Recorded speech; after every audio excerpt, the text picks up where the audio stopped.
In the frozen wilderness of Wyoming, 1887, a simple act of kindness is about to change two lives forever. Luke Callahan, a weathered cowboy barely scraping by on his remote homestead, discovers a young woman collapsed in a snowdrift outside his cabin door. Half dead from the bitter cold, she's running from something or someone. He doesn't ask questions. He simply carries her inside, tends to her fever, and nurses her back to health through the long winter months. What Luke doesn't know is that the mysterious woman warming herself by his fire is Clara Beaumont, heir to the largest gold fortune in the American West. She's fled an arranged marriage to a cruel businessman, leaving behind unimaginable wealth for a chance at freedom. As spring approaches and their bond deepens, Luke makes a decision that will shake the foundations of everything they both believe about love, loyalty, and sacrifice. But when her true identity is revealed, will their love survive the storm that follows? Before we jump back in, tell us where you're tuning in from, and if this story touches you, make sure you're subscribed, because tomorrow I've saved something extra special for you. The wind howled like a banshee across the Wyoming territory, rattling the shutters of Luke Callahan's modest cabin with a vengeance that spoke of winter's final, desperate grip on the land. Inside, the warmth of the stone fireplace cast dancing shadows across weathered wooden walls, where the scent of pine smoke mingled with the aroma of strong coffee and beans simmering in an iron pot. Luke stood at the frosted window, his calloused hands wrapped around a steaming tin cup, watching the snow fall in thick, relentless sheets. At 32, he carried the look of a man who had learned life's lessons, the hard, way-broad shoulders that had borne more than their share of burden. Hands that knew both the weight of an axe and the gentleness required to tend a wounded animal, and eyes the color of weathered denim that held depths of quiet wisdom. The woman lying in his bed stirred slightly, drawing his attention back to the present. 3 days had passed since he'd found her half buried in the snow, clutching a torn horseshoe that had somehow broken free from her horse's hoof. That horseshoe now sat on his mantelpiece, a reminder of the moment fate had dropped this mystery into his solitary life. She was a delicate thing, or so she appeared in her weakened state. Her dark hair spread across his pillow like spilled ink, and her face, though pale from her ordeal, held a refinement that seemed out of place in his rough-hewn cabin. Her hands, he'd noticed when tending to her, were too soft for someone who claimed to work as a governess, though that was what she'd whispered during her feverish mumblings. "Water," came a weak voice from the bed. Luke set down his cup and crossed to her side, lifting her head gently to help her drink from the tin cup. Her eyes fluttered open green as spring grass, and far more alert than they'd been since he'd found her. "Where am I?" she asked, her voice carrying an accent that spoke of education and refinement. "My cabin, about 15 miles north of Cheyenne." Luke replied, his voice naturally soft and measured.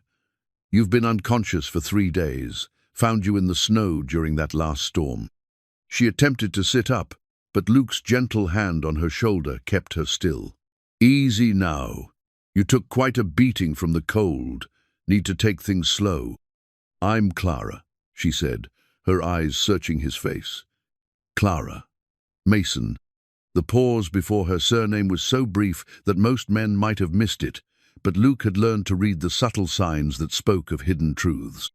Still, he simply nodded. "Luke Callahan.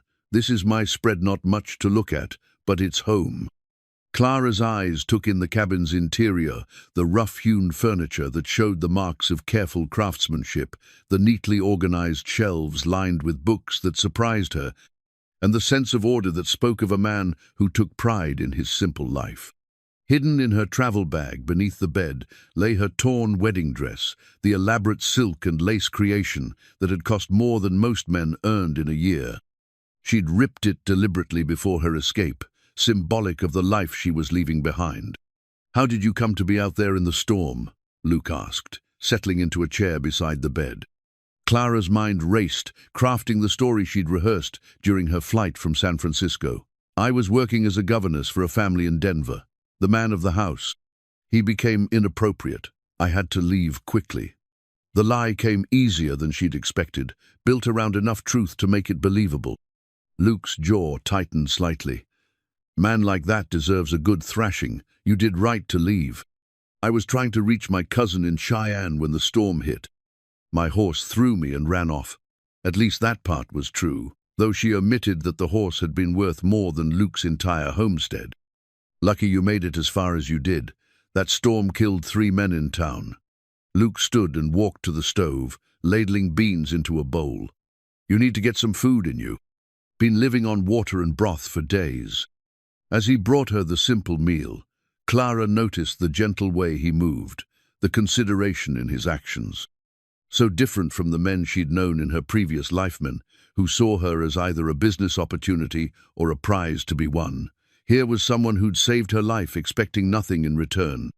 "You live here alone?" she asked, accepting the bowl gratefully. "Just me and my horses.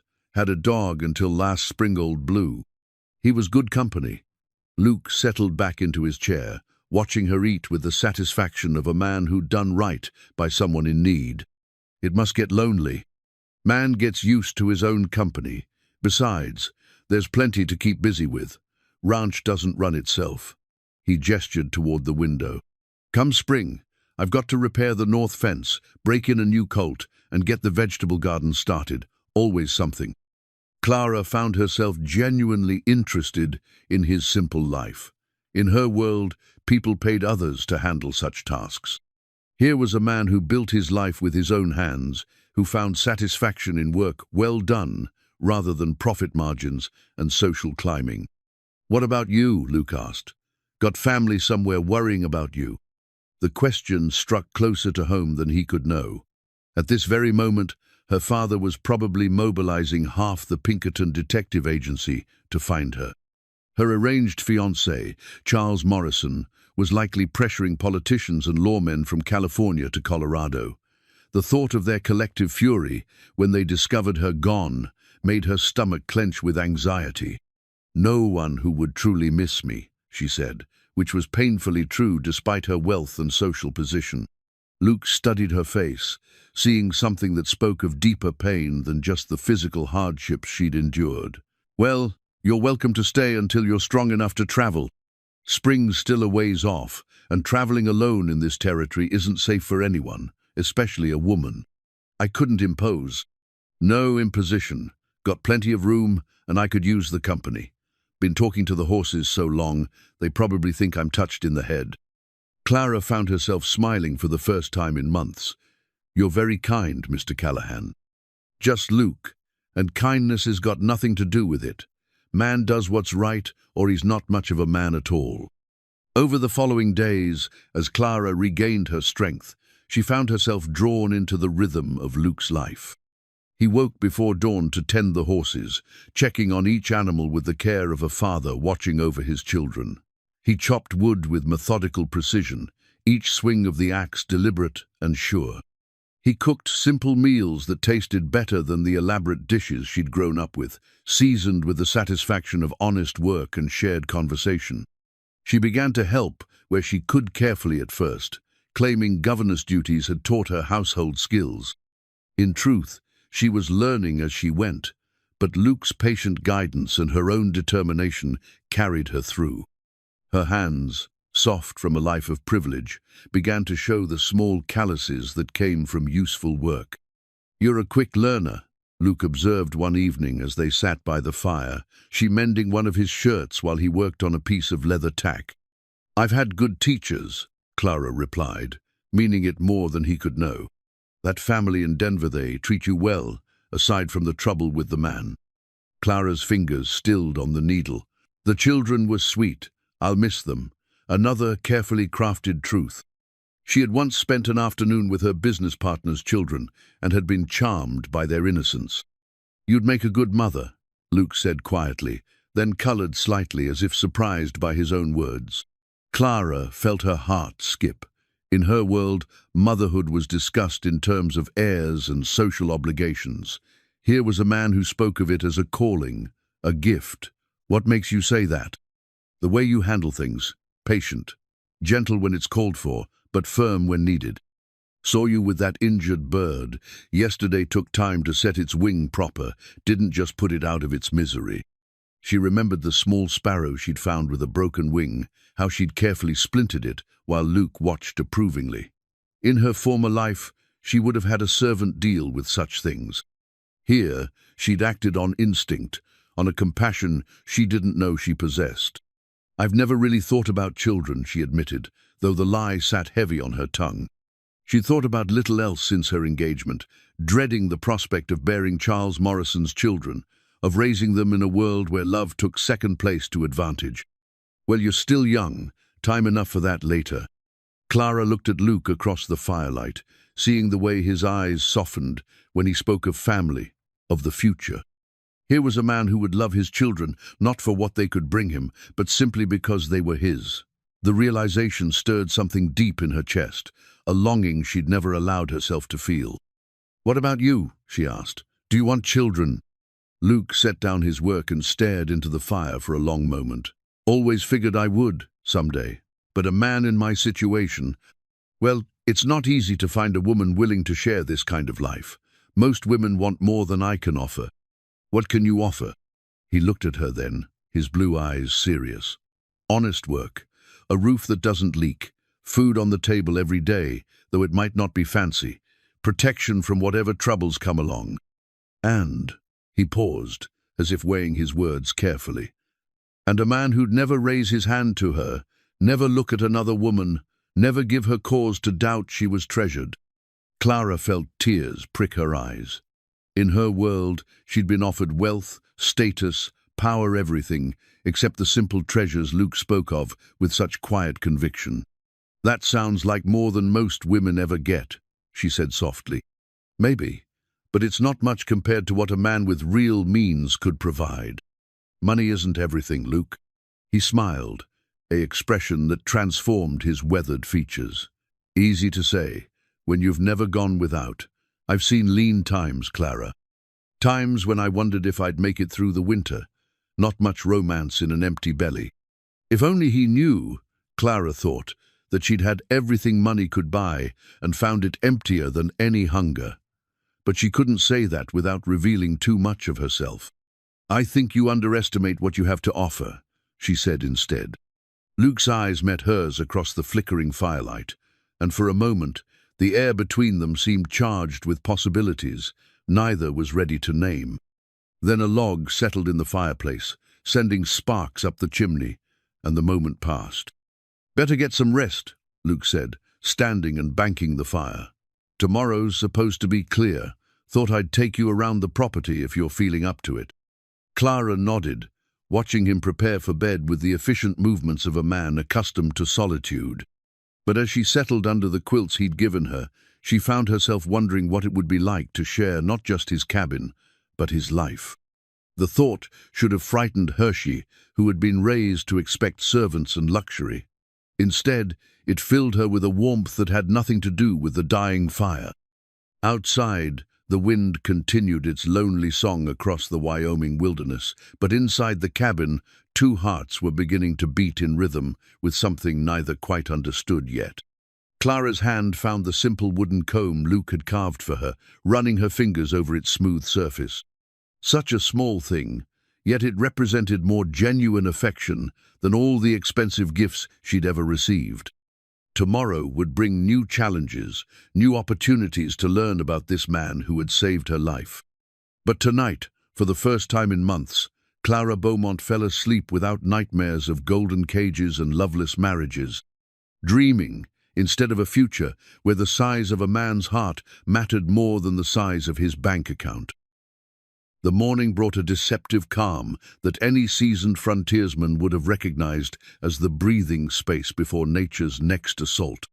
Luke stood on his porch, coffee cup in hand, watching the western sky with the practiced eye of a man who had learned to read the language of weather.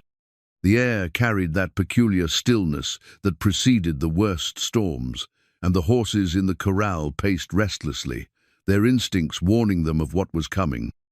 "Storm's building," he called to Clara, who was hanging laundry on the line behind the cabin. "Big one, from the looks of it." Clara paused in her work. a simple cotton dress of his mother's, in her hands. Over the past week, she'd grown accustomed to the rhythm of frontier life, finding unexpected satisfaction in tasks that would have been handled by servants in her previous existence. How can you tell? Horses know, winds shifting, and see that line of clouds building in the west. That's trouble coming our way. Luke drained his cup and set it on the porch rail. We need to get everything secured. This one's going to be a fighter. They spent the morning preparing for the storm's arrival. Luke brought extra wood into the cabin, enough to last several days, while Clara helped him secure the shutters and check the roof for any loose boards that might give way under the weight of snow. She moved with a competence that continued to surprise him. Her hands might be soft, but they were skilled and willing. "Where did you learn to tie knots like that?" Luke asked, watching her secure a rope with the efficiency of someone who'd done it many times before. Clara's hands stilled for a moment. She'd learned from the crew of her father's yacht, but she couldn't say that. "My father was a sailor," she said instead, which was true enough, though he'd owned the ships rather than worked them. Good man to have around in a storm, I'd wager.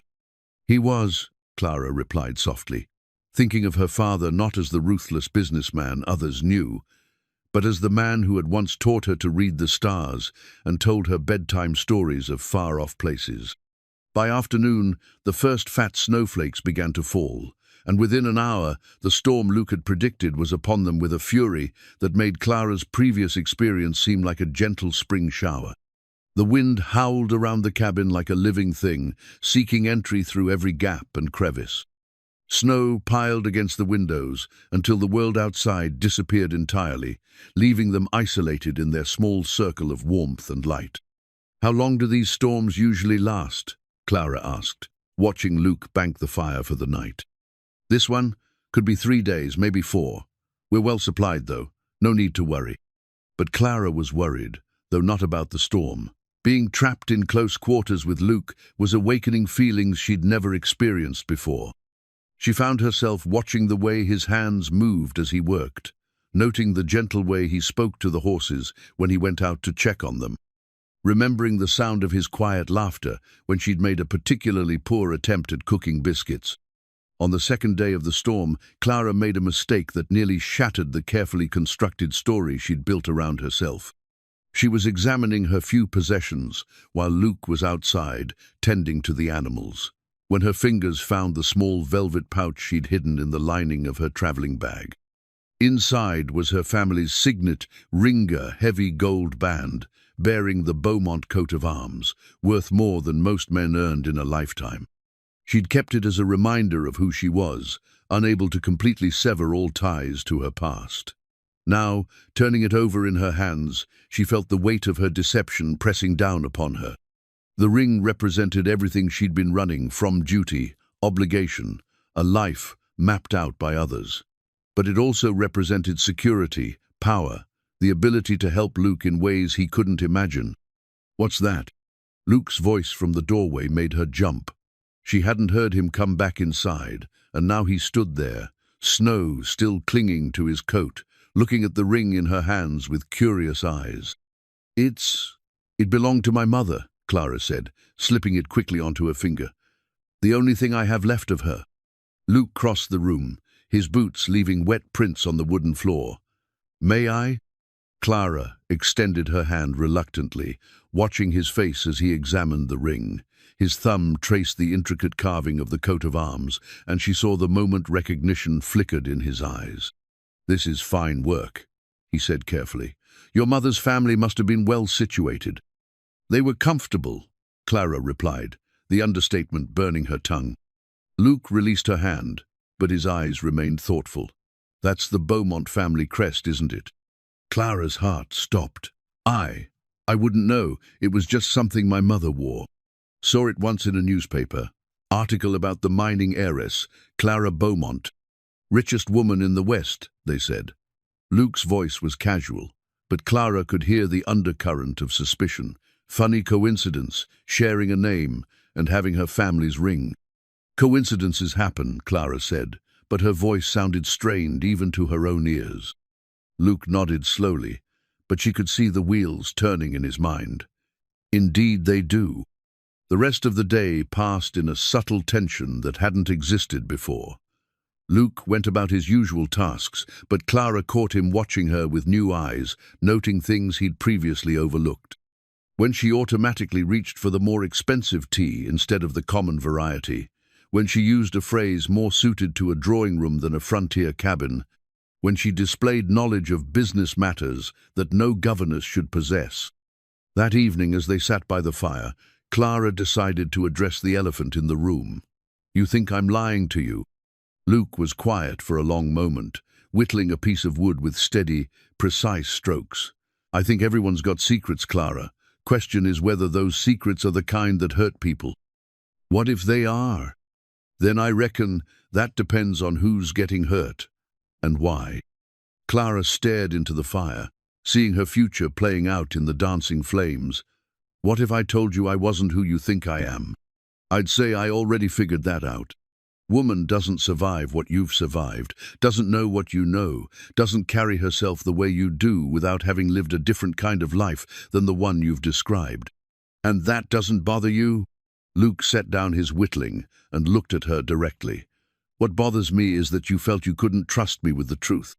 But I figure you've got your reasons, and when you're ready to share them, you will." Clara felt tears prick her eyes. "You're too good, Luke Callahan." "No," he said softly. "I'm just a man who's learned that everyone deserves a chance to be who they choose to be, regardless of who they were before." Outside, the storm raged on, but inside the cabin, something had shifted. Clara felt the weight of her deception more keenly now, but she also felt the warmth of Luke's acceptance, his willingness to wait for her truth rather than demand it. "The family I worked for in Denver," she said slowly. They weren't good people. I saw things, learned things that made me understand how different life could be. I wanted to be someone else, someone better. It wasn't the whole truth, but it was more truth than she'd given anyone in months." Luke nodded. "Sometimes a person needs to leave one life behind to find the one they're meant to live." "Is that what you did?" "In a way, I was born to different circumstances than what I have now. But I chose this life, chose to make something of my own rather than live on what others had built." Clara wondered what he meant by that, but before she could ask, a tremendous crack of thunder shook the cabin, followed by the sound of something heavy hitting the roof. Luke was on his feet instantly, grabbing his coat and heading for the door. "Stay inside," he called over his shoulder. "Tree branch probably came down." But Clara couldn't sit still. She pulled on her borrowed coat and followed him into the storm, immediately regretting the decision as the wind and snow hit her like a physical blow. Luke was already climbing onto the roof, examining the damage by the light of his lantern. "How bad is it?" she called up to him. "Not too bad. Branch punched a hole, but I can patch it." He started to climb down, then slipped on the icy roof. Clara watched in horror as Luke fell, landing hard in the snow, with a grunt of pain. She rushed to his side, dropping to her knees beside him. "Luke, are you hurt?" He tried to sit up, then fell back with a grimace. "My shoulder. Think I might have dislocated it." Without thinking, Clara took charge. "Don't move. I need to examine it." Her hands moved over his shoulder with practiced skill, probing gently but thoroughly. "It's dislocated, but I can set it. I'll need to get you inside first." "How do you know?" "I've done this before," Clara said, helping him to his feet. "Let's get you warm, then I'll take care of the shoulder." Inside the cabin, Clara worked with the confidence of someone who had received the best medical training money could buy. She'd studied with private physicians, learned emergency medicine as part of her comprehensive education. Now, as she carefully manipulated Luke's shoulder back into place, she forgot to maintain her governess persona. "There," she said as the joint popped back into position. "You'll be sore for a few days, but it should heal fine." Luke looked at her with new respect and renewed suspicion. Where exactly did a governess learn to do that? Clara realized her mistake too late. The family I worked for, their son was involved in athletics. I learned some basic medical care." Luke nodded. But she could see he wasn't entirely convinced. "Lucky for me you did." As she helped him secure his arm in a makeshift sling, Clara realized that her carefully constructed facade was crumbling. Each act of kindness, each moment of competence, each slip into her natural manner was revealing more of her true self. Soon, Luke would piece together the truth, and when he did, everything would change. The storm outside was beginning to weaken, but Clara knew the real storm was just beginning. When Luke discovered who she really was, would he see her as the woman who had shared his cabin and his life, or as the wealthy heiress who had deceived him? The thought of losing his respect, his growing affection, made her heart ache in ways she'd never experienced before. But perhaps it was time for the truth. Perhaps it was time to trust Luke Callahan with her heart, her secrets, and her future. The storm passed on the third day, leaving behind a world transformed by snow and silence. Luke's shoulder was healing well under Clara's attentive care, though he still favored it when he thought she wasn't looking. The accident had created an intimacy between them that went beyond mere gratitudes. He had seen him vulnerable, and he had witnessed her competence and grace under pressure. As Luke sat in his chair by the fire, Clara noticed him reading from a weathered, leather-bound book. The sight surprised her. She had expected him to be literate, but the book in his hands was clearly something more substantial than a farmer's almanac. "What are you reading?" she asked, settling into the chair across from him with her mending. Luke held up the book, a collection of Shakespeare's plays. "My mother's Bible," he said with a gentle smile. "Not the religious kind, but the book she read to me every night when I was young. She believed a man should know something of beauty and poetry, not just the practical matters of survival." Clara's heart warmed at the image of young Luke, listening to his mother, read the great works of literature. "She sounds like a remarkable woman." She was, schoolteacher before she married my father. She used to say that a person's circumstances didn't have to define the richness of their inner life. Luke's fingers traced the worn cover with obvious affection. "She died when I was 14, but she made sure I had her books. 23 volumes of everything from Shakespeare to Dickens." "And you've read them all?" "Several times over. Long winter nights give a man plenty of time for reading." Luke's eyes met hers across the firelight. "What about you? What did you read growing up?" Clara had to think carefully about her answer. Her education had been extensive and expensive, including literature from around the world, but she couldn't reveal that. "The usual things, some poetry, a few novels when I could find them." "Tell me about your favorite book." The question caught her off guard.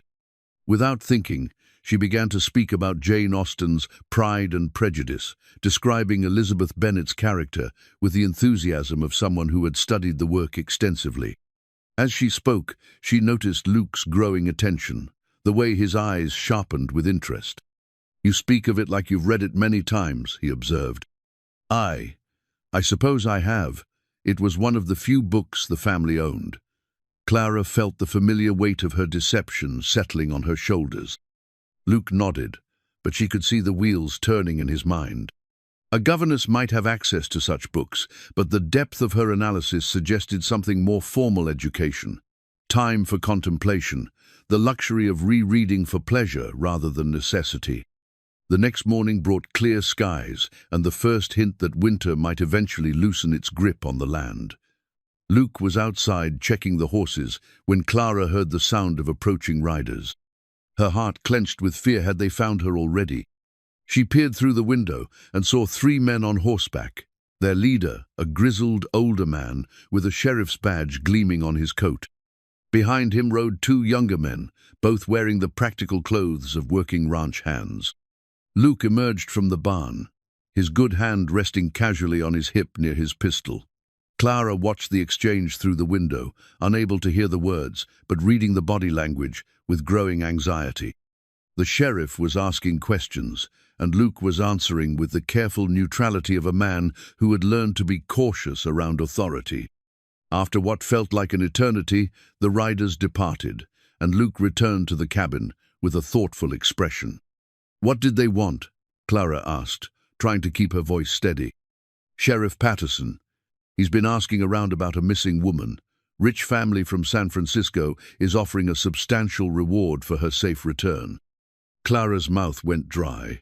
What kind of woman? Young, well-educated, traveling alone. Apparently she disappeared from Denver about the same time you showed up here. Luke's eyes studied her face carefully. Interesting coincidence. Did you tell him about me? Luke was quiet for a long moment. I told him I'd been alone all winter. No visitors, no strangers passing through. Clara felt a rush of relief so strong it nearly brought her to her knees. Why? Because whoever's looking for this woman, they're not doing it out of concern for her welfare. Sheriff Patterson's been bought, and those men with him weren't deputies, they were hired guns. Luke crossed to the window and looked out at the empty horizon. A woman doesn't run from people who love her, Clara. She runs from people who mean her harm. You don't know that, don't I? Luke turned back to her, his blue eyes serious. You flinch every time a horse approaches. You check the windows before you light the lamp at night. You sleep with your hand on the knife I gave you. Those aren't the actions of a woman who's simply changing her circumstances. They're the actions of a woman who's afraid. Clara felt the careful walls she'd built around herself beginning to crumble. What if I told you that you're right, that I am running from people who mean me harm? Then I'd say you're welcome to stay here as long as you need to, and I'd ask what I can do to help. The simple offer, made without conditions or demands for explanation, broke something inside Clara. She found herself crossing the room to stand before him, her hands trembling slightly. You don't understand what you're offering. The people looking for me, they have power, influence. They could destroy your life if they knew you were helping me. Luke reached out and gently took her hands in his. Clara, I've lived through range wars, droughts, and winters that killed weaker men. I've faced down claim jumpers and cattle rustlers. I'm not easily intimidated by power and influence. But I'm not worth the risk. That's where you're wrong. Luke's voice was quiet but firm. Every person deserves the chance to live free from fear. If you're running from something, then you have good reason, and that's enough for me. Clara felt tears spilling down her cheeks. You don't even know who I am. I know who you are here, in this cabin, in this life we've been sharing. I know you're kind to injured animals and patient with my clumsy attempts at cooking. I know you read poetry and handle pain with grace. I know you've got strength you don't even recognize and courage that brought you through a blizzard that would have killed most people. Luke's thumbs brushed away her tears. That's all I need to know. And if I told you I've been lying to you, about my name, my past, about everything, then I'd say the truth of a person isn't in the facts of their history, it's in the choices they make when no one's watching. And I've watched you choose kindness over selfishness, generosity over greed, courage over comfort. That tells me everything I need to know about who you really are. Clara looked into his eyes and saw something she'd never encountered before: unconditional acceptance.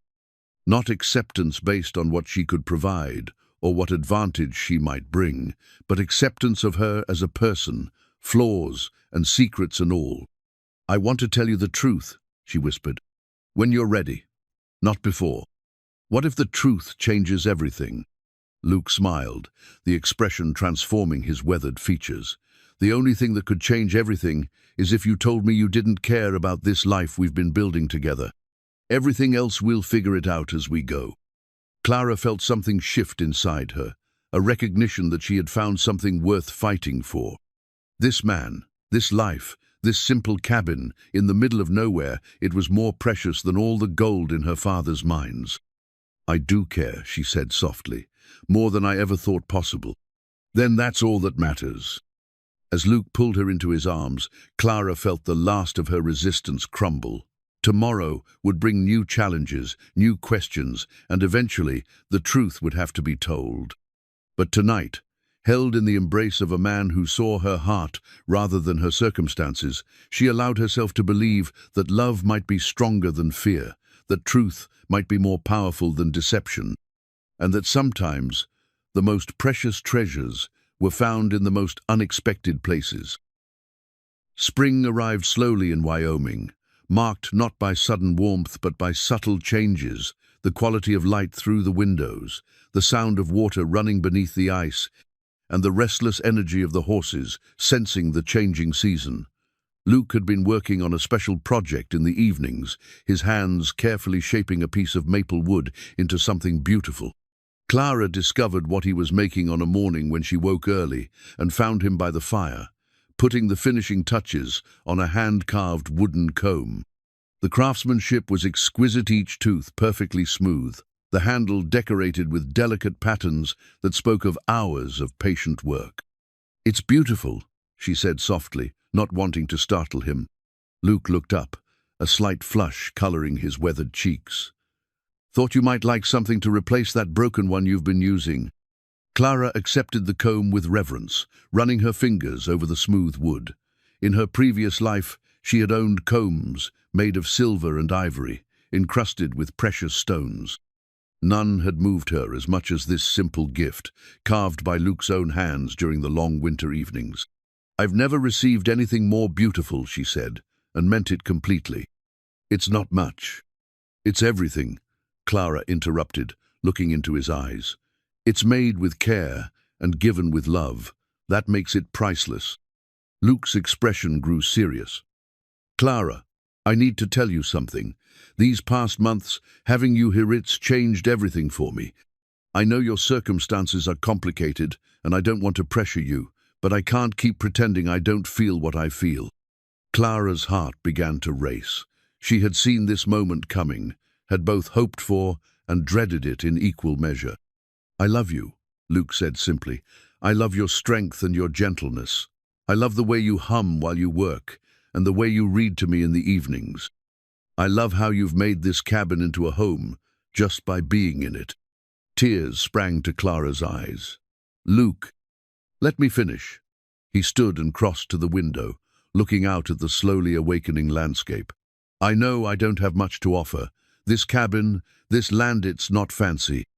I can't give you silk dresses or servants or trips to Europe, but I can give you a life filled with honest work and simple pleasures. I can give you my whole heart and the promise that I'll spend every day trying to make you happy." Clara rose and went to stand beside him. "Are you asking me to marry you?" Luke turned to face her, his blue eyes intense with emotion. "I'm asking if you'd consider building a life with me. I know your past is complicated, and I'm not asking you to tell me everything right now. But if there's a chance you could love me the way I love you, then I'll wait as long as it takes for you to be ready." Clara felt her world tilting on its axis.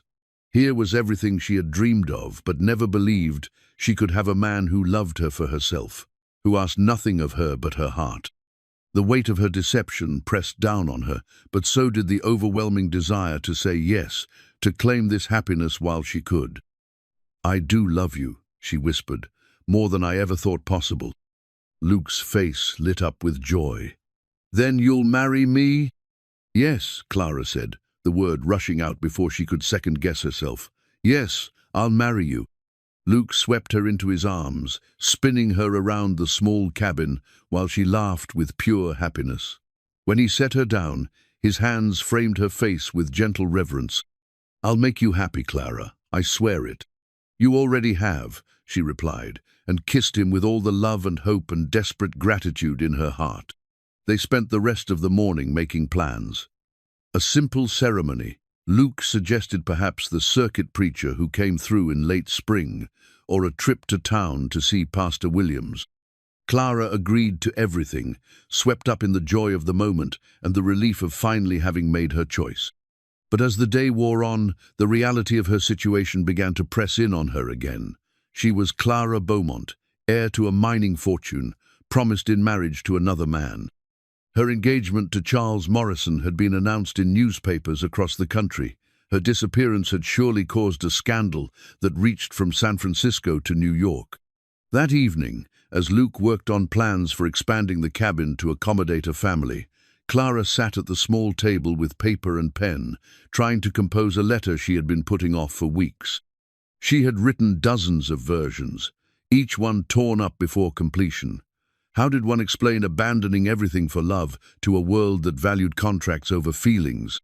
"Dear Father," she began for the 15th time, I know my absence has caused you distress, and for that I am truly sorry. But I cannot return to the life you have planned for me. I have found something here that I never knew existed, a love that asks nothing of me but that I be myself." She paused, knowing that her father would never understand. To him, love was a luxury that the wealthy could afford only after securing their practical interests. Marriage was a business arrangement, children were heirs to be trained, and happiness was what you bought with the profits. "I am safe and well," she continued. "I have found a good man who will care for me, as your money and position never could. Please do not look for me. I am where I belong now." She signed it simply Clara and sealed it without an address. She couldn't send it not yet, but writing it helped clarify her own thoughts. She was choosing Luke, choosing this life, but she wasn't naive about the consequences. Her family would never stop looking for her. Charles Morrison would consider her flight a personal insult that demanded retribution. The resources they could bring to bear in hunting her down were virtually limitless. Eventually, they would find her, and when they did, Luke would be in danger simply for having loved her. "You're brooding again," Luke observed, looking up from his sketches. "Just thinking about the future." "Our future?" Clara managed a smile. "Yes, our future." But even as she said it, she wondered how long they would have, how long before her past caught up with them, how long before she would have to choose between Luke's safety and her own happiness. Luke must have seen something in her expression because he set aside his work and came to sit beside her. "Whatever's troubling you, we'll face it together. You say that now, but you don't know what you're promising." "I know I'm promising to stand by the woman I love, no matter what comes. That's enough for any man." Clara leaned against his shoulder, drawing strength from his steady presence. "I hope you still feel that way when you know everything." "I will," Luke said with quiet certainty. "Love doesn't run when things get difficult, Clara. Real love stays and fights." As they sat together in the lamplight, Clara allowed herself to believe him. Perhaps love could be stronger than fear. Perhaps truth could triumph over deception. Perhaps two people who had found each other against all odds could build something lasting. But even as she hoped, she continued to listen for the sound of approaching horses, continued to check the windows before lighting the lamps, continued to sleep with one hand on the knife Luke had given her. Because while love might conquer all in fairy tales, Clara knew that in the real world, love sometimes had to be fought for, and she was prepared to fight for Luke Callahan with everything she had. The wooden comb lay on the table beside her unfinished letter, a symbol of the simple life she had chosen over the complicated one she had left behind. Tomorrow would bring new challenges, but tonight she was simply a woman in love with a good man, planning a wedding and dreaming of a future filled with honest work and simple happiness.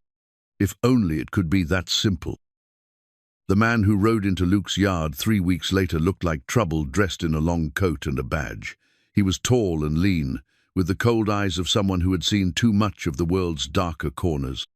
His horse was fine quality, better than most sheriffs could afford, and his gear spoke of money behind his authority. Clara watched from the window as Luke emerged from the barn, his movements casual but alert. She had learned to read the subtle signs of his wariness, the slight shift in his stance, the way his hand drifted near his gun without seeming to, the measured pace of his approach. "Afternoon," the stranger called out. "You Luke Callahan?" "I am. What can I do for you?" The man dismounted with practiced ease, his eyes scanning the property with professional thoroughness. "Name's Garrett Stone. I'm a licensed investigator, working a missing person case. Mind if I ask you a few questions?" Clara's blood ran cold. This wasn't the local sheriff asking routine questions. This was a professional manhunter, and she had no doubt who had hired him. "Depends on the questions," Luke replied evenly. Stone reached into his coat and produced a piece of paper-wanted poster or photograph. Clara couldn't tell from her vantage point. "Looking for a young woman, about 25, dark hair, green eyes. Goes by the name Clara Beaumont. Her family's mighty worried about her. Can't say I've seen anyone matching that description." Stone's smile was thin and predatory. That's interesting, because I've been tracking her movements pretty carefully. Trail leads right through this area. Lot of people pass through during traveling season. This woman's different. See, she's worth a considerable sum to the right people. Her family's offering $50,000 for information leading to her safe return. Clara saw Luke's shoulders tense slightly. $50,000 was more money than most people saw in a lifetime, enough to buy a dozen ranches like Luke's, enough to secure a future beyond anyone's dreams. That's a lot of money, Luke said carefully. It is indeed. The kind of money that could change a man's whole life, buy him things he never dreamed of having. Stone stepped closer to Luke, his voice dropping to a conversational tone. Of course, there are other people looking for Miss Beaumont too. People who might not be quite so generous with their rewards. People who might take it personal if someone was helping her stay hidden. The threat was subtle but unmistakable.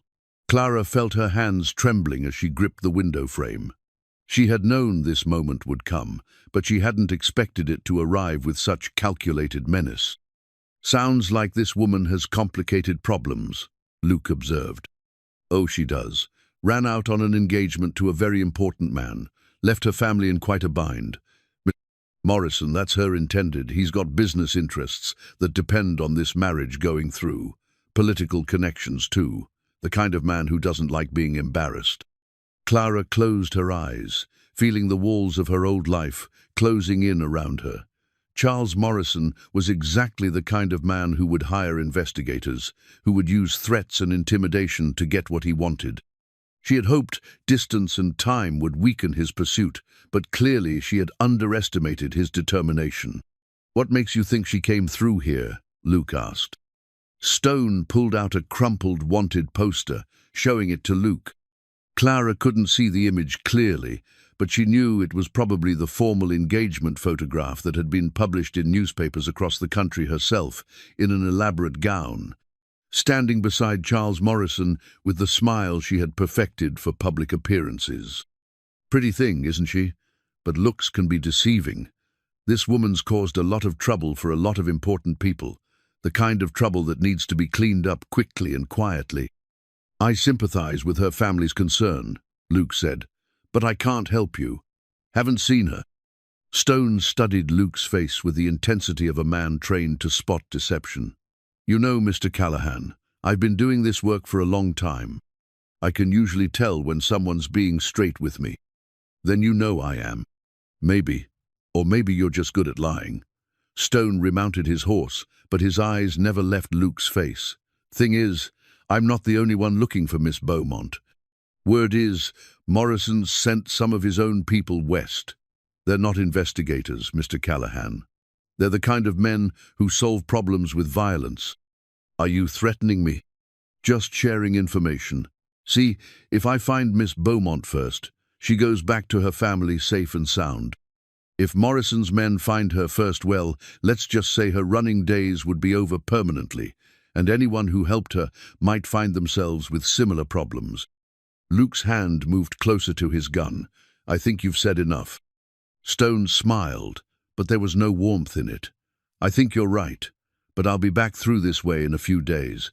If your memory improves, there's good money in it for you. If it doesn't, well, Morrison's men are only about a week behind me."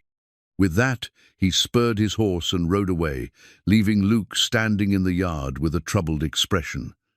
Clara waited until the sound of hoofbeats faded before rushing outside. "Luke." "I know," he said quietly. "We heard enough from inside. You should have taken the money." Luke turned to look at her, his blue eyes serious. "Is that what you think of me?" "I think you're in danger because of me. $50,000, Luke, that's more than you could make in 10 lifetimes. Money doesn't mean much if you sell your soul to get it." Clara felt tears burning her eyes. Those men he mentioned, Morrison's men, they're not making idle threats. Charles Morrison is ruthless, and he has the resources to make good on his promises. Then we'll deal with them when they come. "We?" "Luke, you don't understand what you're up against. These aren't cowboys or drifters, they're professional killers." Luke stepped closer to her, his hands gentle on her shoulders. "Clara, are you Clara Beaumont?" The direct question hung in the air between them. Clara looked into his eyes and saw that he already knew the answer, had probably suspected for weeks. The time for deception was over. "Yes," she whispered. "Are you running from a forced marriage?" "Yes." "Do you love me?" "With all my heart." Luke nodded slowly. "Then that's all I need to know. The rest, the money, the threats, the important pio planon of that matters. What matters is that you chose to be here with me, and I'll be damned if I let anyone take you away. But the danger, I've faced danger before. The question is, what do you want to do? Do you want to run again, keep looking over your shoulder for the rest of your life? Or do you want to make a stand here, together?" Clara thought about the life she had fled, the golden cage of wealth and social expectations, the loveless marriage to a man who saw her as property, the endless succession of empty days filled with meaningless activities. Then she thought about the life she had found, here honest work, genuine affection, the simple pleasure of building something real with someone who loved her. "I want to stay," she said firmly. "I want to fight for this life we've built." "Then we will. But Clarano, more secrets between us. If we're going to face this together, I need to know everything." Clara nodded, feeling a weight lift from her shoulders. "Everything. I promise." As they walked back toward the cabin, Clara felt a mixture of fear and relief. The truth was finally out, and while that brought new dangers, it also brought the possibility of facing those dangers with complete honesty between them. Whatever came next, they would meet it together, and that made all the difference. But as she glanced back at the horizon where Stone had disappeared, she couldn't shake the feeling that their time was running out. Morrison's men were coming, and when they arrived, the peaceful life she and Luke had built would be put to the ultimate test. That evening, by the light of the oil lamp, Clara told Luke everything. She began with her childhood in San Francisco, growing up as the only daughter of mining magnate Jonathan Beaumont. She described the weight of expectations, the carefully orchestrated social events, the business lessons disguised as dinner conversations. She spoke of her father's empire mines stretching from California to Colorado, investments in railroads and shipping, a fortune that made her one of the wealthiest unmarried women in America. Luke listened without interruption, his eyes never leaving her face as she painted a picture of a life so far removed from his own experience that it might have been fiction. Yet he could see the truth of it in her manner, the way certain memories made her shoulders tense, the practiced grace that spoke of years of formal training. "The engagement to Charles Morrison was arranged when I was 21, Clara continued, her voice growing strained. "Father presented it as a business merger, disguised as a marriage. Morrison's shipping interests complemented our mining operations. Together, they said, we would control commerce from the Pacific to the Atlantic." "What was he like?" Luke asked quietly. Clara shuddered slightly. "Cold, calculating. He looked at me the way other men might look at a prize horse, evaluating my breeding, my potential for producing heirs. During our courtship, if you could call it that, he made it clear that marriage would not change his habits. He had mistresses, gambling debts, a reputation for violence toward anyone who crossed him." She reached into her bag and pulled out a small pouch, spilling its contents onto the table. Gold coins caught the lamplight. More money than Luke had ever seen in one place. "This is what I took when I left," Clara said, her voice hollow. "A fraction of what was mine by right, but enough to start over somewhere else. I thought if I could disappear completely, they would eventually give up looking for me." Luke picked up one of the coins, feeling its weight. "Your family, they must love you. Surely they wouldn't force you into a marriage that makes you unhappy." Clara's laugh was bitter. "Love, in my family, is measured in stock portfolios and political influence. My happiness was never part of the equation. When I tried to refuse the engagement, my father made it clear that defying him would mean losing everything, not just my inheritance, but my family, my home, my very identity." "So, you ran?" "I ran. The night before the formal engagement announcement, I slipped away during a dinner party. I had planned to go to Denver, maybe catch a train east, where Morrison's influence was weaker. But the storm, my horse-throwing mate, led me here."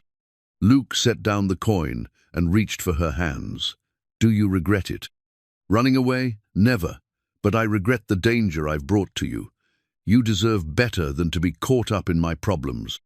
Clara, look at me. Luke's voice was gentle but firm. You think I care about your money or your family's power? You think that changes how I feel about you? Doesn't it? I'm not just Clara Mason, the runaway governess. I'm Clara Beaumont, and that comes with complications you never signed up for. Luke stood and walked to the mantelpiece, picking up the horseshoe that had been there since the day he found her. You know what I see when I look at this? I see the moment my life changed for the better. I don't care if you're the richest woman in the West or the poorest. What I care about is the woman who helped me fix that broken fence post, who stayed up all night tending to the sick colt, who makes this cabin feel like home just by being in it. Clara felt tears streaming down her cheeks. But the threats, the danger stone, wasn't exaggerating. Morrison has killed people who got in his way. Then we'll have to make sure we're ready for whatever comes. How can you be so calm about this? Luke returned to sit beside her, his expression thoughtful. You want to know why I really came to Wyoming? Why I left everything behind to build this life out here? Clara nodded, sensing that he was about to share something he'd never told anyone.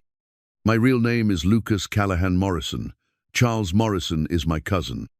The words hit Clara like a physical blow. What? My grandfather built a shipping empire in Boston. When he died, it was supposed to be split between his two sons, my father, and Charles's father. But Charles's father was older, more ruthless. He squeezed my father out, destroyed his reputation, took everything. My father died broken and bitter, and I watched my mother waste away from the shame of it all. Clara stared at him in shock. You're related to Charles? Unfortunately, yes. I grew up knowing exactly what kind of man he is. When I turned 18, I took my mother's maiden name and came west to get as far away from that world as possible. I wanted to build something honest, something that couldn't be taken away by lawyers and corrupt politicians. Does Charles know where you are? He knows I exist, but he probably thinks I'm dead or lost to drink somewhere. Men like Charles don't waste time keeping track of poor relations. Luke's expression hardened. But now that I know he's the one hunting you, this has become personal. Clara felt a new fear settling over her. Luke, you can't let him know who you are. If he realizes you're his cousin, he'll what? Try to intimidate me with the family name, threaten to cut me off from money I never wanted? Luke's smile was grim. Clara, Charles Morrison destroyed my family once. I'll be damned if I let him destroy the new family I'm trying to build. This isn't just about intimidation. Stone was right. Morrison will send killers. Then we'll be ready for them. Luke stood and walked to a cabinet, pulling out a rifle Clara hadn't seen before. It was well maintained, the stock showing the wear of frequent use. I wasn't always a simple rancher, Clara. During the range wars, I rode with men who knew how to fight. I know how to defend what's mine. Clara watched him check the rifle's action with practiced ease, seeing a side of Luke she'd never glimpsed before. The gentleman who carved wooden combs and read Shakespeare by firelight was also someone who could face down armed killers without flinching. What do we do now? She asked. Now we prepare. We get word to the neighbors, the ones we can trust. We make sure our defenses are solid. And we wait. And if Morrison's men come? Luke's eyes met hers, and she saw steel beneath the gentleness. Then they'll learn that some things are worth fighting for, no matter the odds. Clara felt a strange mixture of fear and hope. She had spent her life running from conflicts, letting others make her decisions for her. But here, with Luke, she felt the possibility of standing and fighting for something worth having. I have money, she said suddenly, enough to hire protection, to fight Morrison with his own weapons. No. Luke's voice was firm. The moment we start using your money, we become part of the world you ran away from. We do this with what we have, who we are, or we don't do it at all. Clara nodded, understanding. This wasn't about wealth or power, it was about the right to choose their own lives, to love whom they chose without interference from those who saw people as property to be traded. "Then we make our stand here," she said. "Together," Luke agreed. As they began to plan their defense, Clara felt a calm determination settling over her. For the first time in her life, she wasn't running from a fight. She was preparing to stand and face it, with a man who loved her enough to risk everything for their future together. The golden coins lay scattered on the table between them, but neither paid them any attention. They had found something more valuable than all the wealth in the world. They had found each other, and they would not let anyone take that away. The official documents arrived 3 days later, delivered by a nervous clerk from the territorial courthouse, who clearly wanted to complete his business and leave as quickly as possible. Luke signed for the papers with a steady hand, though Clara could see the tension in his shoulders as he unfolded the legal documents. "What is it?" Clara asked, though the formal seals and heavy paper told her this was serious business. Luke's face had gone pale as he read. "It's a court order. Morrison's claiming you're mentally incompetent, that you were kidnapped and are being held against your will. He's petitioned the territorial court to have you declared a ward of the state and returned to your family's custody." Clara snatched the papers from his hands, her eyes scanning the legal language with growing horror. Charles Morrison had sworn before a judge that she was suffering from hysteria, that she had been manipulated by unscrupulous individuals who were holding her for ransom. Her own father had signed an affidavit supporting the claim, describing her as mentally fragile and easily influenced. "This is monstrous," Clara breathed. "They're trying to have me declared insane." "There's more." Luke's voice was grim as he pointed to another section of the documents. "They've also filed a warrant for my arrest. Kidnapping, extortion, unlawful imprisonment. If they can prove I'm holding you against your will, I'll hang." Clara felt the room spinning around her. They can do this. They can simply declare me incompetent and drag me back? Unfortunately, yes. Women have very few legal rights when it comes to family disputes. If your father and your fiancé both swear you're not in your right mind, most judges will side with them. The implications crashed down on Clara like an avalanche. Not only were they trying to force her back into the marriage, they were doing it in a way that would discredit everything she said. If she was declared mentally incompetent, her testimony about Morrison's character, about her own wishes and desires, would be worthless in any court. "There's something else," Luke said quietly, pulling out another document that had been folded separately. "This one's addressed to me personally." Clara watched his face change as he read, seeing surprise, then anger, then something that looked almost like resignation. "What does it say?" Luke handed her the letter without a word. The paper was expensive, the letterhead bearing the Morrison family crest. Clara's hands trembled as she read. "Lucas, yes, I know who you are. Did you really think you could hide from family forever? Your little masquerade as a simple rancher is quite touching, but it ends now. You have something that belongs to me, and I want it back. Miss Beaumont's recent emotional disturbance has made her vulnerable to exploitation, and I'm afraid your resentment toward our family has clouded your judgment. Return her immediately, and I'll consider letting you disappear back into obscurity. Refuse, and I'll ensure that everyone knows exactly who you are and what kind of blood runs in your veins. The good people of Wyoming might be interested to learn that the man they trust as a neighbor is actually a Morrison, with all that implies. I'm sure they'd be even more interested to know about your activities during the Copper Mountain incident. Some secrets are better left buried, don't you think? You have 3 days to deliver Miss Beaumont to the territorial courthouse in Cheyenne. Don't make me come collect her myself. Your loving cousin, Charles." Clara's blood ran cold. "What's the Copper Mountain incident?" Luke's jaw was tight, his hands clenched into fists. "Something that happened 5 years ago. A range war between the big cattle barons and the smaller ranchers. I was involved in resolving the conflict." "What kind of resolution?" Luke was quiet for a long moment, staring out the window at the peaceful landscape. 3 men died, Clara, Men who were burning out homesteaders, terrorizing families. I was part of the group that stopped them. That sounds like you were protecting people. We were, but we weren't wearing badges, and we didn't wait for a trial. Charles is right. If the authorities chose to look into it, they could probably find enough evidence to hang me for murder. Clara felt the trap closing around them. Morrison hadn't just found them. He had discovered Luke's true identity and armed himself with enough leverage to destroy them both. If Luke refused to hand her over, Morrison could expose him as both a member of the hated Morrison family and a vigilante killer. If he complied, Clara would be dragged back to a life of captivity and forced marriage. He's thought of everything, Clara said bitterly. Not everything. Luke's voice was quiet, but there was steel in it. He's made one critical mistake. What's that? He thinks I'm still the broken young man who ran away from Boston 20 years ago. He doesn't understand what I've become out here, what I'm willing to do to protect what's mine. Clara looked at Luke with new eyes, seeing past the gentle rancher to the man who had survived range wars and built a life with his own hands. What are you thinking? I'm thinking that Charles Morrison has been playing games in boardrooms and courthouses for so long. He's forgotten that some fights are settled with more than lawyers and bribes. Luke, you can't be thinking of...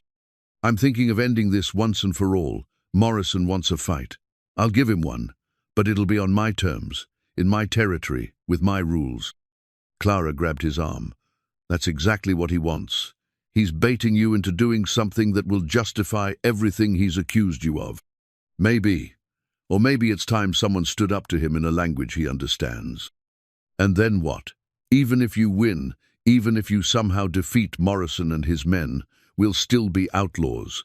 We'll have to spend the rest of our lives running. Luke turned to face her, his blue eyes intense. Clara, what do you think our life would be like if we run now? How long before Morrison tracks us down again? How long before the next bounty hunter shows up? Or the next set of legal papers? He'll never stop hunting you. And he'll never stop using me as leverage against you. Clara knew he was right. Men like Morrison didn't accept defeat. They escalated until they got what they wanted, or destroyed everyone who opposed them. But there might be another way, she said slowly, an idea beginning to form in her mind. What do you mean? Clara walked to the table where the gold coins still lay scattered. What if we don't fight Morrison directly? What if we fight him with his own weapons? You're talking about using your money. I'm talking about using my legal rights. Morrison's entire case depends on proving I'm mentally incompetent. But what if I voluntarily appeared before a judge not as a victim, but as a competent woman making her own choices? Luke frowned. The courts are probably already in Morrison's pocket. Maybe the territorial courts, but what about federal court? What if I formally renounced my inheritance, signed over all my rights to the Beaumont fortune to charity? If I have no money, no property, no holdings, what leverage does Morrison have left? Your father would disown you. He already has, in everything but name. Clara's voice grew stronger as the plan took shape in her mind. Luke, don't you see? The only reason Morrison wants to marry me is for access to the Beaumont mining empire. If that's gone, if I'm legally just another penniless woman who's chosen her own husband, what can he do? He could still come after us out of spite. Could he? Charles Morrison is a businessman above all else. He doesn't waste resources on ventures that don't profit him. If marrying me gains him nothing, he'll find another way to achieve his goals. Luke considered this, his strategic mind working through the implications. It would mean giving up everything, your entire inheritance, any claim to your family's wealth. Once that's done, there's no going back. I don't want to go back, Clara said firmly. I want to go forward, with you, as whoever we choose to be. Let Morrison have his boardrooms and his corrupt judges. Let my father have his mines and his money. All I want is the right to choose my own life. Luke looked at her with something approaching awe. You'd really do that? Give up one of the largest fortunes in America for this life? Clara picked up the simple wooden comb Luke had made for her, feeling its smooth surface beneath her fingers. This comb is worth more to me than all the gold in California. You made it with your own hands. gave it with love. That's the only kind of wealth I want. For the first time since the documents had arrived, Luke smiled. All right then, if you're sure about this, let's go to Cheyenne and give Charles Morrison the surprise of his life. Together? Together.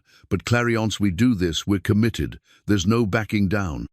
Clara looked around the simple cabin that had become her home, at the man who had become her heart, at the life they had built together from nothing but love and hard work. I've never been more sure of anything in my life, she said. Outside, storm clouds were gathering on the horizon, but inside the cabin, Clara felt a calm she hadn't experienced in months. For the first time since leaving San Francisco, she wasn't running from her problems, she was preparing to face them head-on, with the man she loved beside her and a plan that could free them both from the shadows of their past. The journey to Cheyenne took 2 days, and Luke spent every mile planning for what was to come. He rode with his father's old rifle across his saddle, the weapon that had seen him through the range wars and more than one desperate fight. The rifle was more than just a tool, it was a reminder of the man he had been forced to become and the choices that had shaped his character. Clara rode beside him on the gentle mare he'd given her, her posture straight and determined despite the gravity of what they were about to attempt. She had dressed carefully for the occasion, wearing the finest dress she had brought with Hera, simple blue wool that nonetheless spoke of quality and refinement. She wanted to look competent and rational when she faced the judge, not like the hysterical woman Morrison's papers described. "Tell me about the federal judge," Clara said, as they crested a hill that gave them their first view of Cheyenne in the distance. "Judge Harrison. He's fair, from what I hear. Been on the federal bench for 10 years, appointed by President Cleveland. He's got a reputation for following the law rather than political pressure." Luke adjusted his rifle's position, his eyes scanning the horizon for any sign of Morrison's men. "But Clara, even if he's completely honest, what we're proposing is unprecedented. A woman voluntarily renouncing her inheritance to escape an unwanted marriage. The legal precedents just don't exist." "Then we'll make new precedents." Luke smiled at her determination, but his expression grew serious as they approached the outskirts of town. "There's something else you need to know. Morrison will have people watching the courthouse, watching the hotel, probably watching every road into town. The moment we show ourselves, we'll be walking into his territory. Are you having second thoughts?" "No, but I want to make sure you understand what we're facing. Morrison doesn't just have money and lawyers, he has men who are willing to use violence to get what he wants. If this goes badly, we might not get a chance to leave town alive." Clara was quiet for a moment, considering this. "What would you do if I weren't here? If it was just you facing Morrison?" "I'd probably put a bullet in him and be done with it." The matter-of-fact way he said it sent a chill down Clara's spine. She was seeing more of the man Luke had been during the range wars, the side of him that had learned to survive in a world where law and order were often decided by who could shoot fastest and straightest. "But that's not an option now," Luke continued, "because you deserve better than a life spent running from the law, and I won't make you into an outlaw's woman. What if the legal approach doesn't work?" Luke's hand moved to rest on his rifle stock. "Then we'll try it my way." They reached Cheyenne as the sun was setting, painting the sky in shades of orange and red that reminded Clara of the sunsets she had watched from Luke's cabin. The town was larger than she had expected, with actual streets and sidewalks, gas lamps beginning to flicker to life, and the bustle of commerce that spoke of civilization reaching even into the wilderness. "Morrison's here," Luke said quietly, nodding toward the Grand Hotel where several well-dressed men stood on the porch, their attention focused on the street. "How can you tell? Those aren't local men. Look at their clothes, their horses, and see how they're positioned. They've got eyes on every approach to the hotel and the courthouse." Clara felt her heartbeat quicken. After months of hiding, she was about to come face to face with the man she had fled from, the man who had tried to buy her like a piece of property. "Where do we go?" she asked. "Federal courthouse is on the north side of town. We'll stable the horses at Murphy. She's an old friend who fought beside me during the Copper Mountain incident." Then we find a place to stay for the night that's not being watched. They made their way through the streets carefully, Luke's experienced eye noting the positions of Morrison's watchers, the escape routes, the places where trouble might come from. Clara marveled at his transformation from gentle rancher to tactical strategist, understanding for the first time the depth of experience that lay beneath his quiet exterior. Murphy's stable was a ramshackle affair, run by a grizzled Irishman who greeted Luke with genuine warmth and obvious respect.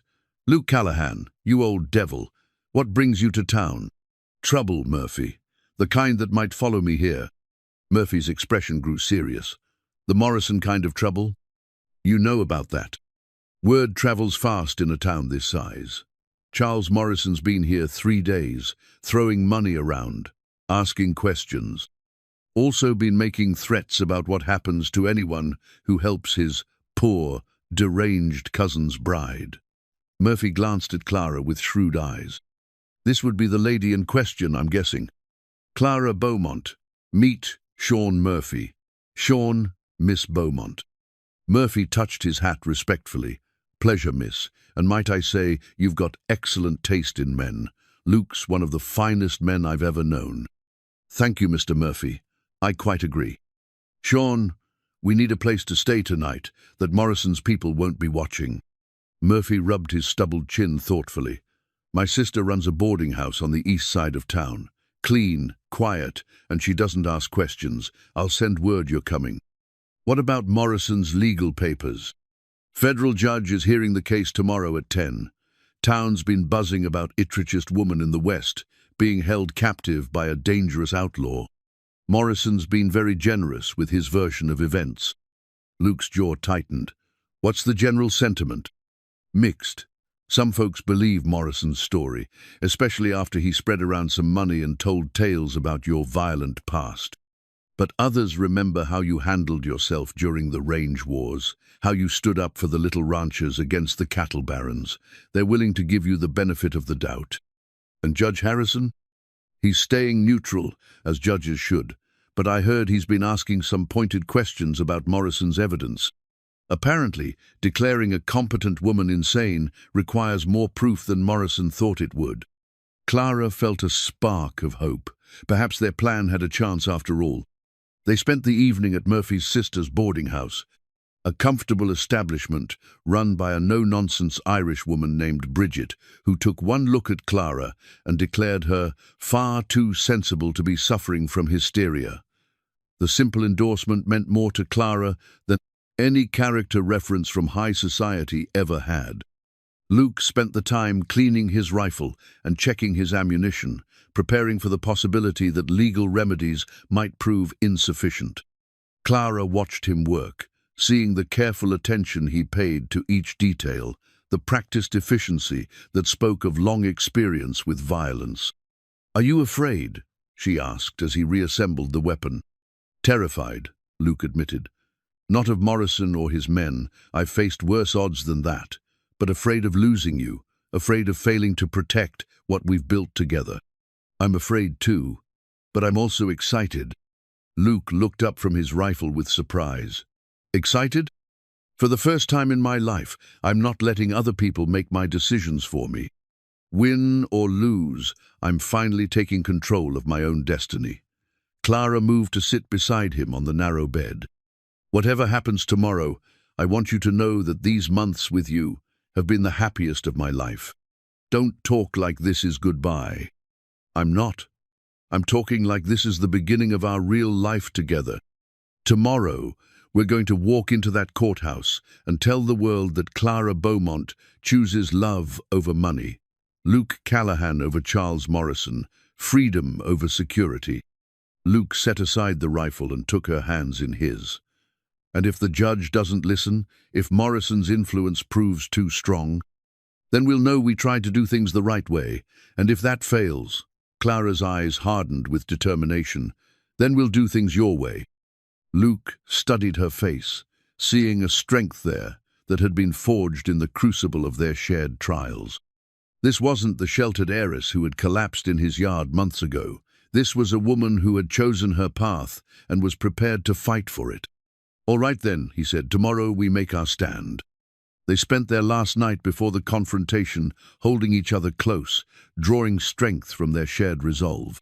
Outside, they could hear the sounds of the town settling into sleep, but Clara knew that Morrison's men were still out there, watching and waiting. In a few hours, she would walk into a federal courthouse and renounce the largest personal fortune in the American West. She would declare her love for a man most of her former peers would consider beneath her station. She would bet everything on the hope that justice and truth could triumph over money and influence. It was the biggest gamble of her life, but as she fell asleep in Luke's arms, Clara felt certain she was betting on the right things. Love was worth more than gold, freedom was worth more than security, and the chance to choose her own destiny was worth any risk. Tomorrow would determine whether the rest of the world agreed with her assessment. But regardless of the outcome, Clara Beaumont had already won the only prize that truly mattered. She had found a man who loved her for herself, not for what she could bring him, and she was prepared to fight the whole world to keep him.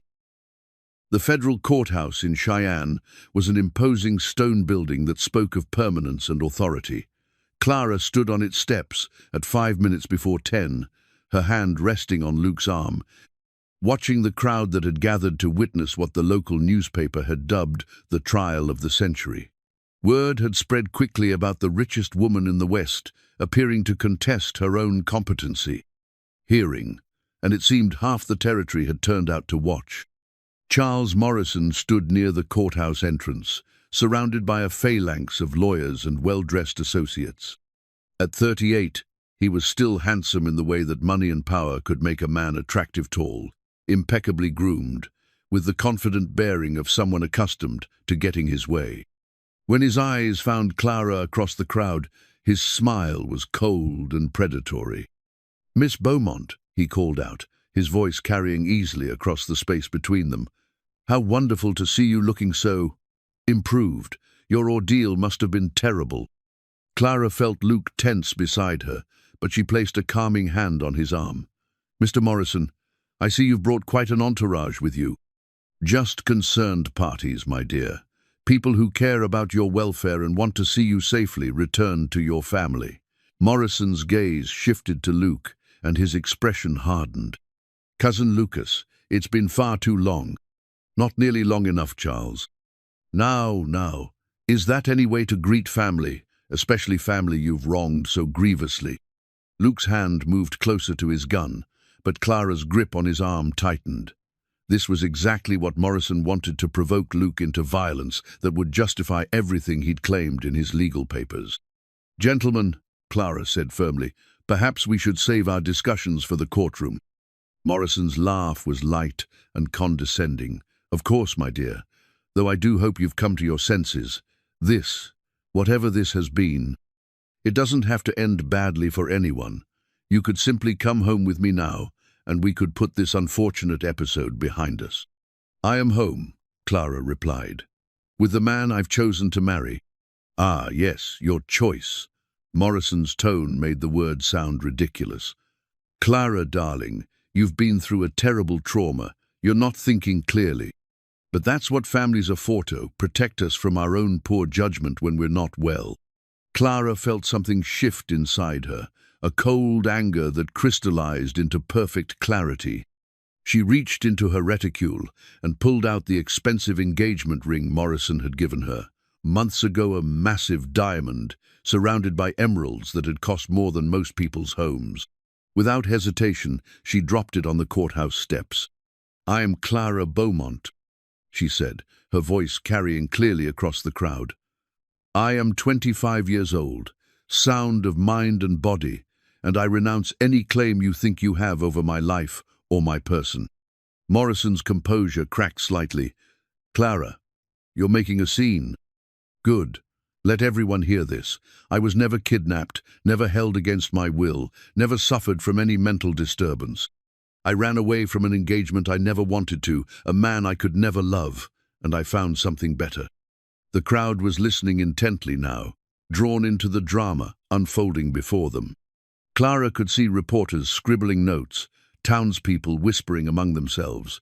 Morrison's associates looking uncomfortable with this very public confrontation. "What you found," Morrison said, his voice dropping to a dangerous tone, "was a man willing to exploit your temporary confusion for his own gain. Lucas has been filling your head with romantic nonsense while planning to extort money from your family.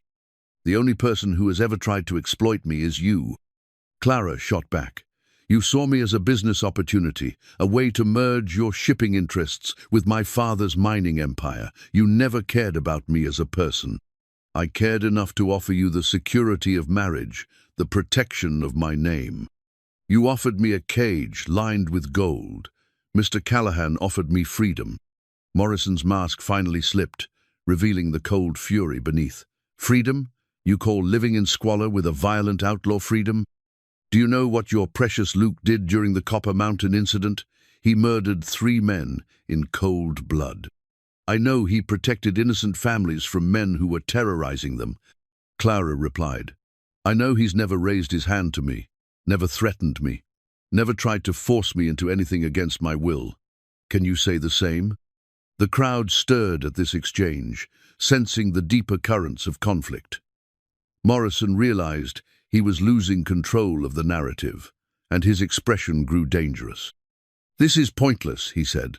"The court will determine your competency, and when it does, you'll be remanded to my custody as your legal guardian and intended husband." "Actually," came a new voice from the courthouse steps, "the court is ready to hear from Miss Beaumont herself." Judge Harrison stood in the doorway, a distinguished man in his 60s with steel-gray hair and intelligent eyes that missed nothing. "If the parties are ready, we'll convene the hearing. Miss Beaumont, I'm particularly interested in hearing your testimony." Clara felt Luke squeeze her hand reassuringly. This was the moment that would determine the rest of their lives. "I'm ready, Your Honor," she said clearly.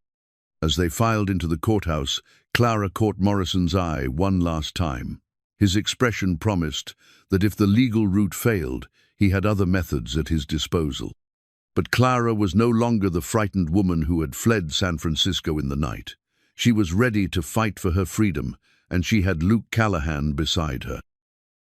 The courtroom was packed beyond capacity, with spectators lining the walls and spilling out into the hallway.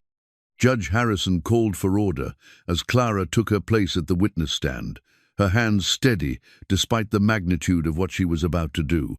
"Miss Beaumont," Judge Harrison began, "you stand accused by your father and intended husband of being mentally incompetent and in need of guardianship. How do you respond to these charges?" Clara looked out at the crowd, seeing Morrison's confident sneer, her father's stern disapproval, and Luke's encouraging nod. "Your Honor, I am completely competent to make my own decisions. I fled San Francisco of my own free will to escape an engagement I never consented to. I have been living freely with Mr. Callahan, planning to marry him by choice.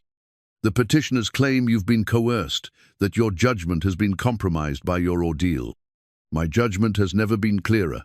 For the first time in my life, I'm making decisions based on love rather than duty, on personal happiness rather than business advantage." Morrison's lead attorney, a sharp-featured man named Blackwood, rose to object. "Your Honor, this is exactly the kind of romantic delusion we would expect from someone suffering from hysteria. Miss Beaumont has abandoned a life of comfort and refinement for a life of honest work and genuine affection." Clara interrupted. "I've learned skills I never knew I possessed, found strength I never knew I had, and discovered what it means to be valued for myself rather than my inheritance." Judge Harrison leaned forward with interest. "Tell me about this inheritance, Miss Beaumont." This was the moment Clara had been preparing for. She reached into her bag and pulled out a thick legal document she and Luke had prepared the night before. "Your Honor, I hereby formally renounce all claim to the Beaumont family fortune. I am donating my entire inheritance to establish schools and hospitals throughout the Western Territories." The courtroom erupted in shocked murmurs. Morrison shot to his feet, his face purple with rage. "She can't do that. She's clearly not competent to make such a decision." "On the contrary," Judge Harrison said, examining the document, This appears to be exactly the kind of reasoned, altruistic decision that demonstrates sound judgment. Miss Beaumont, you understand that this action is irrevocable? I do, Your Honor, and I make it freely, in full possession of my mental faculties. But why? Morrison demanded. Why throw away everything for a life of poverty? Clara turned to face him directly. Because I've learned the difference between being rich and being wealthy. I was rich in San Francisco, had money, servants, fine clothes. But I was poor in everything that mattered. Here, with Luke, I have wealth, love, respect, partnership, the satisfaction of work well done. She reached into her pocket and pulled out the simple iron rings Luke had forged for them the night before, wedding bands made from the horseshoe he'd found the day they met. Mr. Morrison, you offered me a diamond engagement ring worth $20,000. Mr. Callahan offered me a ring he made with his own hands from the horseshoe that brought us together. Which do you think means more to a woman who wants to be loved rather than owned? The symbolism wasn't lost on the crowd. Clara could see approval in many faces, understanding in the eyes of women who had faced their own pressures to marry for advantage rather than affection. Judge Harrison studied the iron rings with obvious interest. These represent your choice, Miss Beaumont. They represent our choice, Your Honor. Luke and I have chosen each other freely, knowing exactly what we're accepting and what we're giving up. Morrison's attorney made one last desperate attempt. Your Honor, even if we accept Miss Beaumont's claim of competency, she cannot simply ignore her legal obligations. She was formally engaged to Mr. Morrison with her father's blessing. An engagement I never agreed to, Clara said firmly. I was told it was a business arrangement that would benefit both families. My personal feelings were never considered. Marriage has always been about more than personal feelings, Morrison interjected. It's about family, duty, responsibility. It's about love, Clara replied. At least it should be, and I love Luke Callahan, not you. Judge Harrison raised his hand for silence. The court has heard enough testimony to make a determination. Miss Beaumont has demonstrated clear competency in her speech, her reasoning, and her actions. Her decision to renounce her inheritance, while unusual, shows careful consideration of her values and priorities. He paused, looking around the packed courtroom. Furthermore, the court finds no evidence of coercion or kidnapping. Miss Beaumont clearly chose her current circumstances and continues to choose them with full knowledge of the alternatives. Morrison was on his feet again. Your Honor, this is a miscarriage of justice. Mr. Morrison, Judge Harrison said sternly, the court finds that Miss Beaumont is competent to make her own decisions regarding marriage and financial matters. Your petition for guardianship is denied. The courtroom exploded in cheers and arguments. Clara felt Luke's strong hand take hers as they stood together, united in their victory. But Morrison wasn't finished. This isn't over, he said, his voice carrying clearly over the noise. A woman doesn't humiliate Charles Morrison and walk away unscathed. Judge Harrison's gavel cracked like a gunshot. Mr. Morrison, that sounded remarkably like a threat made in a federal courtroom. It was a promise, Your Honor, made as a private citizen to another private citizen. Luke stepped forward, his hand resting on his gun belt. Charles, you've had your day in court. Clara's made her choice. Time to accept it and move on. Morrison's smile was cold and predatory. Oh, I'll move on, cousin. But not until I've collected what's owed me. As they filed out of the courthouse, Clara held tight to Luke's hand and the iron wedding band he'd made for her. They had won the legal battle, but she knew the real fight was just beginning. 1 year later, Clara Callahan sat on the porch of their expanded cabin, her hands working steadily on a quilt made from simple cotton and wool fabrics that had cost pennies compared to the silks and satins of her former life, but which felt infinitely more precious because she had chosen them herself, sewn them with her own hands, and filled them with love for the home she and Luke had built together. The cabin bore little resemblance to the simple structure where Luke had nursed her back to health the previous winter. They had added 2 rooms, a proper kitchen, and a covered porch that looked out over the valley Luke had claimed as their own. The improvements had been paid for, not with Beaumont gold, But with the profits from Luke's growing horse-breeding operation and Clara's surprising talent for preserving and selling the wild berry preserves that grew abundant in the Wyoming hills. "Mrs. Callahan," Luke called from the barn, where he was working with a spirited young colt, "you've got visitors coming up the road." Clara set aside her quilting and shaded her eyes against the afternoon sun. Two riders were approaching, a man and woman she recognized as their neighbors from the next valley over, Tom and Sarah Mitchell. The Mitchells had become good friends over the past year, part of the small but growing community of homesteaders who had chosen to build their lives in this remote corner of Wyoming. "Clara," Sarah called out as they rode into the yard, "have you heard the news from town?" "What news?" Clara asked, though she had a feeling she already knew. Tom Mitchell dismounted and tied his horse to the porch rail. "Charles Morrison's dead, shot and killed 3 days ago in a duel with a riverboat gambler in New Orleans." Clara felt a complex mixture of emotions: relief, sadness, and something that might have been pity. "What happened?" "From what the newspapers say, he'd been drinking heavily, gambling away what was left of his shipping empire. Apparently he accused this gambler of cheating, challenged him to a duel and lost." Sarah's expression was somber. "They say he'd been in decline ever since that business with you last year." Clara nodded thoughtfully. After the courtroom confrontation, Morrison had made several attempts to cause trouble for them, hiring men to harass their neighbors, spreading rumors about Luke's past, even trying to have him arrested on trumped-up charges. But each effort had failed, partly because Judge Harrison had made it clear that Morrison was under federal scrutiny, and partly because the local community had rallied around Luke and Clara. The final blow to Morrison's credibility had come when several newspapers picked up the story of Clara's voluntary renunciation of her inheritance. The tale of the richest woman in the West, choosing love over money, had captured the public imagination, making Clara a romantic heroine and painting Morrison as the villain who had tried to force an unwanted marriage. "Poor man," Clara said, and meant it. "He never understood that some things can't be bought or forced." Luke emerged from the barn, wiping his hands on a rag. "Tom, Sarah, good to see you." "We thought you should know about Morrison," Tom said, "though I reckon it doesn't change much for you folks." "No," Luke agreed. "That chapter of our lives was already closed." Clara smiled at her husband's practical wisdom. Luke had never been one to dwell on past troubles, preferring to focus on building something positive rather than fighting old battles.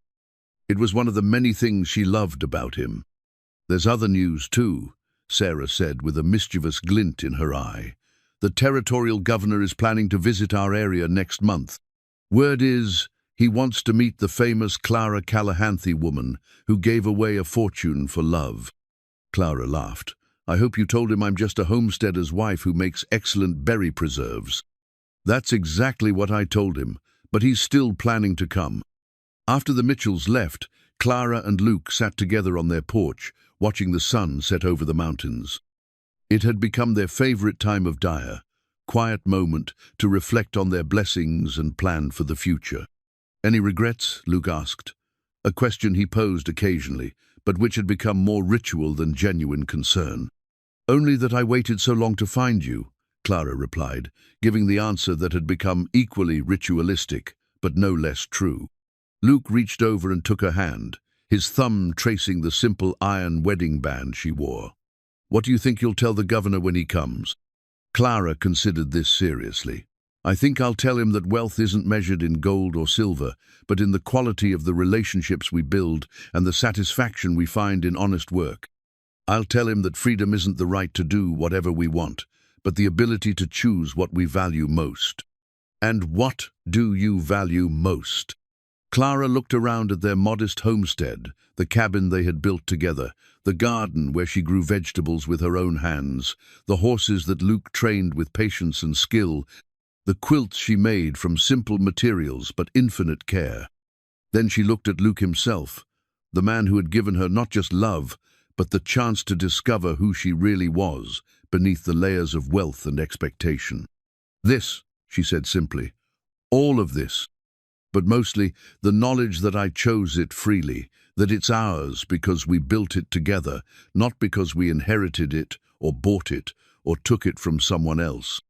As if to underscore her point, a movement in the cabin's doorway caught their attention. Dr. Henderson, the traveling physician who served their remote area, had confirmed what Clara had suspected for several weeks. She was expecting their first child. Luke's hand moved to rest gently on her still, flat stomach, his expression filled with wonder and protectiveness.